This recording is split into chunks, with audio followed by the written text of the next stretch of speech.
want to talk about meeting traffic and the decisions that you need to make to stop for the oncoming cars, or whether you're going to go and stuff like that.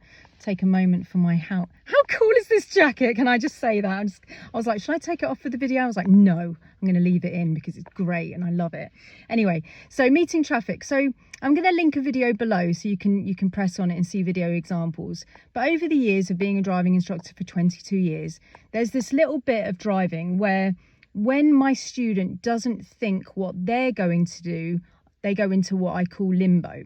And limbo looks like this. So they're driving and then they go, let's park cars on both sides of the road, and then they go, and then they do all this like turny thing, right?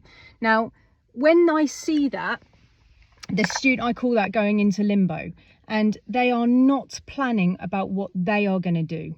They are thinking about what the other person is going to do. And guys, you're not a mind reader. We can't read people's minds. That's impossible. We can make predictions which are based under experience, and we can make quite good predictions, but we can never assume, because even if you make a good prediction, people are people, humans human, right? And they just do whatever they want. They may be driving drunk, they may be on drugs, they may not do the things that you predict that they're going to do. So you mustn't assume in driving. So the best thing to do when you're meeting traffic and you're trying to work out whether you should stop for the oncoming car is just make a plan for yourself, right? So you drive into a road, you've got parked cars on both sides, and the first thing that you need to go to say to yourself is, what's the plan? So if somebody is coming like a red car, you go to yourself, okay, what's my plan? What am I going to do for the red car? Okay, I'm going to stop before the black car. That's my plan. I'm taking control. I am doing this. And you go for your plan without going into that little limbo thing about giving them all the power. You go, I'm going to do this. I'm going to stop before the parked car. And you stop there, you give the adequate clearance that you need to, and you wait for them to come through. And I would say 7 or 8 times out of 10, they come through.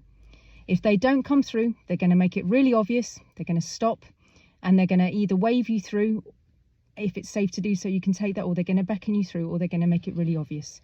And that's the time that you come away from the plan that you solidly make. And you do that for every car. Every time you drive down the road and there's like the red car, you go, what's the plan for the red car? I'm going to stop before the parked black car. And then there's a blue car after that, and you go, what am I going to do for the blue car? And every single car you make a separate plan for. And it can spill into all sorts of things. You can do it for bikes. You can do it for everything. But make a plan, because you know what you're going to do. You can't predict what other people are going to do with certainty.